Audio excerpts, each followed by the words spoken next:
Capítulo 16. Deus redime os homens de seu estado de perdição e queda. Aqueles que são carnais permanecem como se não houvesse redenção. Cristo efetua a ressurreição para a vida eterna ou para a condenação eterna. Aproximadamente 148 a.C.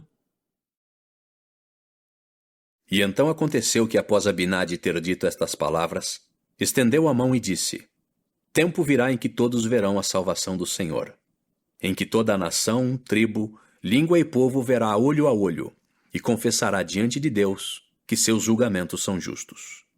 E então os ímpios serão expulsos e terão motivo para uivar e chorar, e lamentar-se e ranger os dentes. Isto porque não deram ouvidos à voz do Senhor, portanto o Senhor não os redime. Porque eles são carnais e diabólicos, e o diabo tem poder sobre eles. Sim, aquela velha serpente que enganou nossos primeiros pais, que foi a causa de sua queda, que fez com que toda a humanidade se tornasse carnal, sensual, diabólica, distinguindo o mal do bem, sujeitando-se ao diabo. Assim, toda a humanidade estava perdida, e eis que estaria para sempre perdida se Deus não houvesse redimido seu povo do estado de perdição e queda. Lembrai-vos, porém, de que aquele que persiste em sua própria natureza carnal e segue os caminhos do pecado e da rebelião contra Deus, permanece em seu estado decaído, e o diabo tem todo o poder sobre ele. Portanto, permanece como se não tivesse havido redenção, sendo inimigo de Deus, e também o diabo é inimigo de Deus. E agora, falando-se de coisas futuras, como se elas já houvessem acontecido, se Cristo não tivesse vindo ao mundo, não poderia ter havido redenção. E se Cristo não houvesse ressuscitado dos mortos, nem rompido as ligaduras da morte, para que a sepultura não tivesse vitória, nem aguilhão tivesse a morte, não poderia ter havido ressurreição. Há, porém, uma ressurreição. Portanto, a sepultura não tem vitória, e o aguilhão da morte é desfeito em Cristo. Ele é a luz e a vida do mundo. Sim, uma luz sem fim, que nunca poderá ser obscurecida. Sim, e também uma vida que é infinita, de modo que não pode mais haver morte.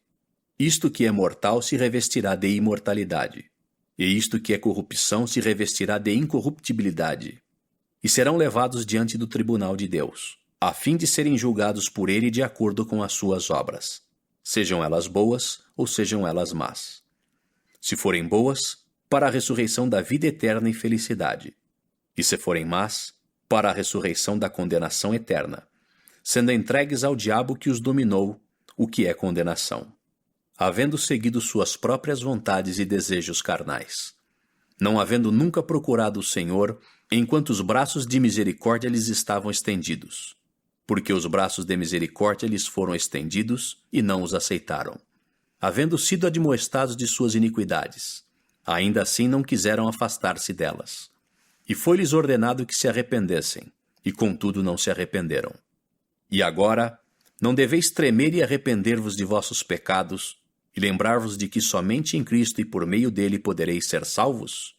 Portanto, se ensinais a lei de Moisés, ensinai também que ela é uma prefiguração das coisas que estão para vir.